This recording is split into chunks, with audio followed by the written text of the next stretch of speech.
Drapeau vert, green flag, le signal pour les pilotes de prendre possession à nouveau du karting des Fagnes. Et on est parti pour cette manche qualificative opposant les groupes C contre D, toujours dans cette catégorie junior. Après celle-ci, nous laisserons les juniors de côté pour cet après-midi et on retrouvera les seniors pour 3 nouvelles manches qualificatives avant le break de la mi-journée qui aura lieu donc sur le coup de midi 20.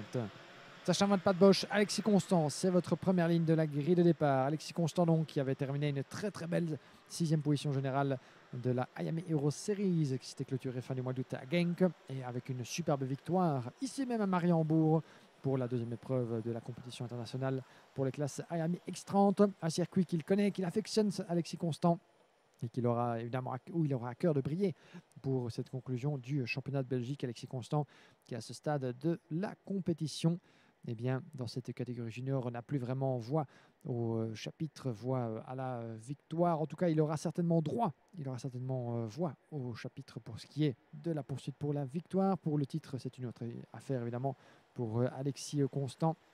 Mais quoi qu'il en soit, avec les bons conseils de Matteo Raspatelli, à surveiller de très très près le pilote RSD Karting. À ses côtés, Sacha Van Bosch, un client évidemment dans la quête du titre face à Rocco Coronel et Patrice Kowalewski. Tyrone Kinard et Julian Sorvio seront sur la 2e ligne, suivi de Arthur de Donker et Luca Montebello. Devon Hagelen et Roxane Antinga sur la 4e ligne, suivi de Charlie Glum, Anthony Bogarts, Oliver Watstrup, Fares Jalil, Noah Kinzing, Wouter Berganu, Mathis Landen, Rins Vos, Sam van der Eyden, Sébastien Serezov, Peppensteiger, Martin Herrera, Gaspard Labranche, Lorenzo Notarigo, Raphaël Bourlard et Tristan Butcher. 24 pilotes sur cette grille de départ. Dès que les feux s'éteignent, on est parti après ce tour de chauffe. Si la formation de la grille est jugée correcte de la part des officiels, et d'ailleurs notre directeur de course demande à ce que tous les pilotes ralentissent suffisamment. Et on est parti, les feux s'éteignent à l'assaut du premier virage. Un départ bien exécuté de la part de tout le monde dans ce premier virage, le premier secteur. Gare à l'éventuel accrochage, gare à l'amende de touchette qui pourrait précipiter tous ces beaux efforts dans les pâquerettes. Il n'en est rien. Il y a un excellent envol donc de Alexis Constant qui déjà creuse légèrement l'écart dans ce premier secteur sur Van Bosch. Tyrone Kinard qui s'explique roue contre roue et je pense que Kinard a pris la 2e place. Effectivement, très bel envol du pilote Ice Racing. Donc Chassis Pantano fait des merveilles depuis son accession au monde du karting. Il y a maintenant bientôt 2 saisons. Tyrone Kinard 2. Et comme vous le voyez là-bas, certains nuages à la couleur quelque peu douteuse s'amoncellent au-dessus de nos têtes, mais point de risque de pluie aux dernières nouvelles sur le karting des Fagnes. Alexis Constant en tête, Tyrone Kinard devant Van Bosch, 3 à la 4e position pour un autre des pilotes RSD karting. On va refaire le pointage alors qu'ils vont bientôt repasser devant nous pour ce premier tour bouclé. 10 minutes et un tour pour cette manche qualificative. En tête depuis la pole position, Constant, 6 dixièmes d'avance sur Tyrone Kinard de Dunker qui vient de prendre l'avantage sur Sacha Van Bosch. Bien joué de la part de Arthur de Dunker. On va suivre ça de très très près. Il se glisse en 3e position et qui emmène avec lui Charlie Glum, je pense, puisque Sacha Van Bosch vient de perdre 2 positions dans l'aventure. Le pilote néerlandais qui n'avait pas participé à la 3e manche du championnat de Belgique fin juillet. Malgré tout, il peut décompter cette non-participation comme le stipule le règlement, qui lui permet en tout cas au point, vu que chaque pilote a décompté son moins bon résultat en manche et en finale, ce qui permet à Van Bosch d'être proche au point de Rocco Coronel et donc en lutte pour le titre suprême de champion de Belgique en cette dernière épreuve de la saison. On refera évidemment nos différents calculs au terme de ces manches qualificatives qui se clôtureront sur le coup de 16h heure locale. Retenez ça. Et après cela, nous aurons un premier classement et la hiérarchie des différentes grilles de départ pour les finales qui seront établies. Un petit changement à vous préciser d'ailleurs pour les finales qui se tiendront à partir de 16h10. Comme c'est le cas depuis la manche précédente de la Home of Champions de Genk, les 18 et 20 août dernier, nous avons décidé donc de faire courir d'abord la finale A et puis la finale B. Quelle est la différence? La finale A rassemble tous les pilotes parmi le top 36 et comme nous avons 48 pilotes en senior et 50 en junior, et bien ce sont tous les compétiteurs qui malheureusement n'ont pas pu se frayer un chemin dans cette première partie du tableau. La finale A donc aura lieu avant la finale B de sorte que eh bien, les officiels auront suffisamment de temps aussi pour rendre leurs décisions et faire tous les contrôles techniques qui s'imposent pour les grandes finales attendues et les favoris évidemment de la course pour le titre. Voilà, petit changement à vous signaler. Finale A avant finale B. On revient en piste avec la bataille qui fait rage à tous les échelons du peloton, évidemment, avec Sacha Van Bosch un petit peu chahuté en ce début d'épreuve. Et voilà qu'il perd plume après plume, j'en ai bien peur, parce que Charlie Glum et Arthur de Dunker lui sont passés devant. Je me demande si Julian Sorvillo n'a également pas doublé le pilote néerlandais. Alors que devant la bataille fait rage également pour la deuxième place, puisque Tyrone Kinnaird vient de perdre cette deuxième position au profit de Van Pat Bosch. Van Pat Bosch qui est revenu en deuxième position. Voilà, bien revenu de la part de Sacha Van Pat Bosch sous les couleurs du team RSD Karting. Le voilà qui est revenu troisième en tout cas. Et c'est son ancien équipier, Arthur de Dunker, qui est dans le ventre mou du peloton là-bas. Avec grosse bagarre. Julian Sorvillo qui est effectivement passé en quatrième position. Charlie Glum cinquième, de Dunker 6. Et qui parvient à tenir en respect, mais pour combien de temps? Luca Montebello, Devon Hagelen, Fares Jalil et Anthony Bogart sont en 10e position. Tous ces pilotes qui se tiennent dans un mouchoir de poche, vous les voyez, un peloton très très compact sous le commandement de Julian Sorvillo. Nous avons le pilote Falcon, Charlie Glum juste derrière, Arthur de Dunker juste en 7e position. 6e position maintenant pour Arthur de Dunker. Et pardonnez la confusion, mais effectivement, Sacha Van Pat Bosch n'y a pas si longtemps évolué encore sur les couleurs du team Victory Lane. Il a rejoint la formation belge RSD Karting, qui lui permet en tout cas de faire des étincelles et de prendre la deuxième place au détriment de Tyrone Kinnaird. On va suivre ça de très très près. Van Pat Bosch qui, malgré le fait qu'il ait manqué la manche de Genk en juillet, eh bien, avait remporté la manche d'ouverture ici même à Mariembourg. S'était imposé à Austricourt avant de connaître un résultat moins à la hauteur de ses espérances lors de son retour à Genk. Il avait toutefois pris 68 points en terminant 7e de la finale dans la Home of Champions. Donc, si ce n'est ce petit passage à vide à Genk et la manche qui... Oh, et accrochage là-bas avec le 191 malheureusement. Le 191 qui est allé s'accrocher en pleine bagarre avec... C'était Devon Hagelen et Arthur de Dunker, semble-t-il, qui se sont accrochés là-bas. De Dunker est toujours bien en course. Il s'agissait de Fares Jalil, je pense, et Devon Hagelen qui se sont accrochés dans l'épingle de l'ancien chemin de fer.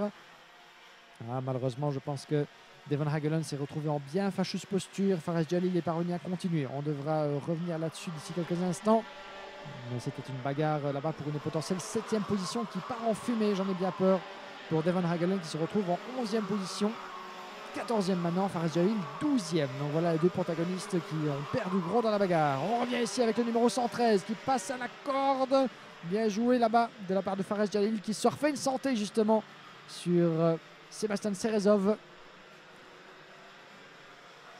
Pas forcément très satisfait de ce qui s'est passé là-bas dans le virage numéro 3. On y reviendra d'ici quelques instants. Alors qu'en tête, 6e toujours entre Alexis Constant et Sacha Van Pat Bosch. Van Pat Bosch, on disait, donc, qui a manqué une épreuve cette saison à ce stade. Il n'a disputé que 4 des 5 manches, ce qui n'a pas empêché en tout cas de cumuler les points et de se placer au décompte comme le poursuivant numéro 1 de Rocco Coronel dans la lutte pour le titre. Van Pat Bosch donc avec RSD Karting pour cette dernière manche du championnat. On revient avec les favoris et ça passe pour Arthur de Dunker. Oh, que c'est serré là-bas, de Dunker qui va tenter de prendre l'avantage sur Charlie Glum. C'est pour le gain de la 4e position dans le virage numéro 2. De Dunker qui tente à nouveau dans le virage suivant. Oh, et contact avec de Dunker et Charlie Glum. Ça s'est pas vraiment entendu là-bas.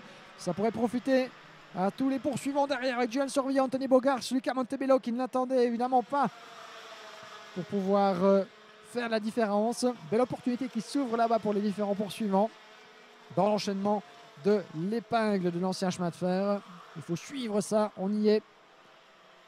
Bien joué là-bas avec Charlie Glum qui tente de contenir tout ce beau monde là-bas, mais ça commence un petit peu à s'agiter dans tous les sens. Il reste 3 minutes et un tour avant la conclusion de cette épreuve. Le 157 qui passe à la corde du 12e virage. Roxane Lantinga qui prend l'avantage sur Wouter Berganu pour la 9e place. Alors qu'on revient devant. Et la bagarre qui fait rage là-bas. Et changement de leader entre Alexis Constant et Sacha Van Pat Bosch. Et Tyrone Kinnaird qui en profite également pour prendre la 2e place. Ah, ça commence à sentir le roussi pour Constant qui passe de la 1re à la 3e position. Les deux équipiers d'RSD qui ne se sont pas fait de cadeau sur ce coup-là. Van Pat Bosch passe en tête. Tyrone Kinnaird 2. Alexis Constant 3. On va devoir en tout cas bien regarder sur le bas-côté alors que derrière on a Charlie Glum avec le châssis Falcon aux couleurs vertes et noires qui vient de prendre l'avantage. Charlie Glum de bien belle manière sur Julian Sorvillo. Anthony Bogart également dans la bagarre. Regardez-moi ça, ils sont jusqu'à 6 voire 7 dans la même image. Bogart, Sorvillo, Charlie Glum de Dunker, Montebello, Lantinga. La deuxième partie du top 10. Mais pas question de mettre de gants évidemment. Je place Valcher, on le disait, pour tenter de se qualifier parmi les 36 meilleurs de cette catégorie qui disputeront la finale tout à l'heure en fin d'après-midi. Et qui s'élancera en tête de cette grille de départ? Eh bien, pas mal de protagonistes qui peuvent faire la différence dans cette course à la pole position en catégorie junior. Pour ça, il faut cumuler le meilleur nombre de points, cumuler les résultats. Pour l'instant, dans cette catégorie junior, nous avons 2 victoires de manche pour une victoire de manche pardon, pour Rocco Coronel, une victoire pour Tyrone Kinard et une victoire pour Sacha Van Pattbosch qui pourrait bien enfiler une deuxième perle à son collier s'il parvient à résister jusqu'au bout au retour de Kinard et de Constant. On revient avec Arthur de Dunker qui vient de prendre l'avantage sur Charlie Glum. Bien joué de la part du numéro 142 qui se glisse en 6e position. Charlie Glum juste derrière qui va contenir le retour de Lantinga, Montebello et Wouter Berganu qui n'est pas loin derrière non plus. On va suivre ça très attentivement jusqu'au terme de cette manche puisque rien n'est joué entre ces différents protagonistes. 857 qui est coincé là-bas. Roxane Lantinga. La même famille que Kevin, on n'a pas douté. On revient avec les protagonistes de tête, avec le 124 du team Falcon Racing qui se glisse à l'intérieur. Bien joué là-bas. Je pense que c'est le Wouter Berganu qui a pris l'avantage sur Luca Montebello pour le gain de la 9e place. La corde, ça passe également pour Luca Montebello. Le numéro 108 en pleine bagarre avec le 134 qui résiste. Superbe foire d'empointe de Wouter Berganu face à Luca Montebello pour la 9e place. Côte à côte dans le virage numéro 4 où ça passe difficilement à plus de 2. La sortie de l'épingle. 2 dixièmes désormais entre Sacha Van Pattbosch et Tyrone Kinard. Il faut retourner en tête. Un dépassement est imminent dans cet avant-dernier tour. Les protagonistes de tête qui n'ont pas dit leur dernier mot de la bataille pour la victoire entre le pilote néerlandais et Tyrone Kinard qui a encore quelques mètres à aller chercher pour tenter d'inverser la tendance. Et je pense un drapeau jaune brandi dans le dernier secteur du tracé là-bas. C'était relativement bref à l'écran. Et l'écart qui vient de redoubler entre Van Pattbosch et Tyrone Kinard. Il est tombé à 2 dixièmes, il est passé à 4 désormais. Sachant Van Pattbosch qui vient de nous sortir le meilleur tour en cours sur 57,5. C'est le moment en tout cas de faire la différence pour le jeune néerlandais. Il a senti la menace, il a senti qu'il devait surtout passer à la vitesse supérieure entre guillemets. Et c'est chose faite. Sera suffisant jusqu'au terme de cette épreuve. Nous sommes dans l'avant-dernier tour, le drapeau d'Amé qui pointe tout doucement le bout de son nez à l'horizon. Pour Van Pattbosch, ces 4 dixièmes pourraient bien être suffisants s'il reste régulier. On est de retour avec les 2 leaders justement. Tyrone Kinard qui serre les dents, qui s'accroche face au pilote néerlandais. Alexis Constant qui a perdu pied malheureusement pour lui. Il accuse 1 seconde 3 de retard sur les 2 leaders. On a cru un moment en tout cas après son effort de la première partie de course, Constant allait pouvoir conserver l'avantage jusqu'au terme de cette manche. Il n'en est rien. Et non seulement après s'être fait doubler, eh bien, il a complètement perdu pied sur un autre rythme. Alexis Constant il tourne en 57,7. Il a tenté de se refaire une petite santé là-bas, mais ces 2 derniers tours, en tout cas, il l'a payé au prix fort, cette baisse de rythme Alexis Constant. On va devoir resserrer quelques boulons pour faire en sorte d'avoir eh bien, une voix au chapitre dans cette bataille pour la victoire de chacune des manches. Parce que partir devant, c'est une chose. Garder ses adversaires derrière soi, c'est une autre. Mais surtout parvenir à inverser la tendance après s'être fait doubler, c'est certainement ce qu'il y a de plus compliqué. Alors que devant, ça résiste jusqu'au bout pour Sacha Van Pattbosch. À la conclusion de ce dernier tour, Tyrone Kinard aura tout tenté. Il va devoir se contenter de cette 2e place. Une victoire et une 2e place. Et 2 victoires pour Sacha Van Pattbosch. Victorieux au drapeau d'Amé de sa 2e manche qualificative. De quoi faire du pilote néerlandais le leader provisoire de la classification pour l'instant. Tyrone Kinard s'en sort bien évidemment.